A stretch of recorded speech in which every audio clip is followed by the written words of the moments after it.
Caddis Maximus here, this time just with a quick video about various large and kind of more specialty L wrenches or Allen and hex keys, but these aren't all hex keys. We have some Bristol spline drives and some star drives, and just doing a little bit of comparison with some other brands here. And we'll go ahead and start off with that small comparison. I've already done a video about these Titans and Bondhuss L wrenches, so we'll just do a quick close-up between the Elkins and the Chescos, which are all pretty nice and professional grade. That's one thing I wanted to point out with this video, is if you get any pretty decent quality L wrench, even the Harbor Freight higher grade ones are pretty nice, and they come in sets like these.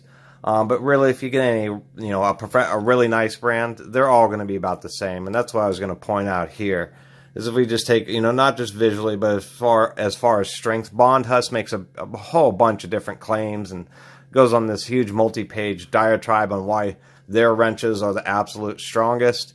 But really, these are all great. Chescos are really known for their good quality. Elkins are good quality.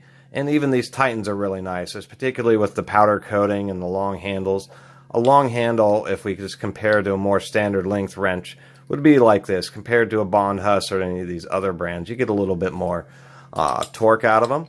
And if we do take a close look, as far as like the machining of the work on the ball ends, they're all going to be about the same.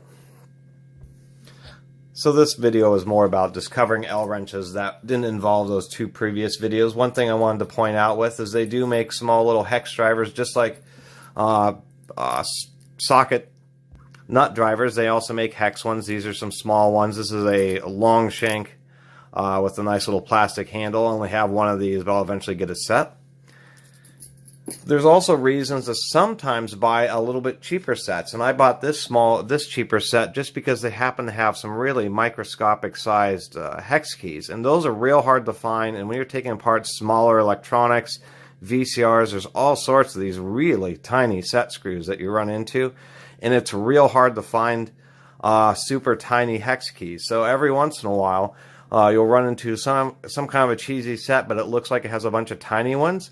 Definitely pick those up, because they're impossible to work with if you don't have the appropriate kind of tiny hex key. They make L wrenches in other styles too, such as this one is a double square, and then this is just a a bent piece of square stock, but that would fit in a square head or square socket fasteners. We have a variety of these kind of things. These are Titans, and these are Allens. These are pretty common when you just use Allen wrenches every so often, or you just kind of want them together. It's nice to have them in this kind of folding style. They don't usually come with quite as many sizes, but they still come with the most common sizes. And then they're easy to work with, and they happen to stay in place. I really recommend these Allen ones, because if we open it up, there we go. You can see that they use a hard steel, there we go, spring inside. So even over the years, they tend to hold up reasonably well, and they generally tend to maintain tension. Here's some some Titan versions. The reason these aren't quite as nice as like those Allens would be because they're more compact, but when you press on them, they kind of do this. So when they're in a toolbox, they tend to get pushed open and then get all tangled with your other tools, even though they're compact. And they will get a little bit loose, but they do use screws, so you can tighten them as they get loose. And this is just a star style, and this is ball and hex keys. And that was kind of nice to go along with the straight handles here. Here's some Elkin versions, and these are like the really cheap ones. They only come with a few sizes, but really, like for a bicycle, this is a really nice one for a bicycle. You get all the torque you need, and you don't have to carry a lot of extra weight. Beyond that, we have compact L wrenches. I have some in carbon finish and some in chrome finish. These are nice because sometimes you'll run into star fasteners that are in a area where you have limited space, and so you get a short stubby L wrench, and admittedly you would either hit it with a hammer, preferably a soft brass hammer, or use a little cheater handle to actually break the fastener and then get it out with the L wrench. Also, if you're doing assembly work, it's nice to not have a big long handle L wrench that you have to swing around. Such as we compare these to the Titan here, we can see that these are far more compact. It's more than half the length. So the Titan might be nice to break the fastener, but if you don't have space to use it, then you can use this one. Sometimes if the fasteners are stubborn, you're going to use a lot of force to get them all the way out. It's nicer than having to swing this big long wrench. Another thing to point out is not all sets are created equal. Like this chrome set I got up here is because it has a couple larger sizes, a T55 and a T60. It also has one as a T47 for the Torex. And that's one thing to make note is Torex sizes are all pretty common. T10, T15, T20, T25. But for some reason they throw in like a T27, a T47. And what will happen is the slightly smaller T45 or T25 will fit, but it will be a little bit loose, and that's where you end up with damaged tools and fasteners, and it's kind of weird that they have those thrown in. Speaking of damaged fasteners, this is the next most likely specialty kind of L wrench you would run into. Here's a chrome one. These are called Bristol wrenches or 6-point spline drive wrenches. And these are used in specialty electronics equipment. Sometimes you'll run into them in electronics and aircraft. And I initially didn't know about these, but I kept on running into them used, and so I ended up building a collection of them. They pretty much run into all sizes, from super tiny all the way up to really massive. And so these are advertised as having a high amount of traction, high force drive, although they're really just not used quite as much as they used to be. Primarily it's specialty equipment because star drive and hex drive is just cheaper and more common, and that's what people tend to go with. Although you will run into these sometimes in like telescopes and those kind of things where you may have brass fasteners, so that these kind of wrenches will get just a little bit more torque, although it's only slightly better, and that's why they're just not very common. And to sum this video up, there are more specialty ones I've shown.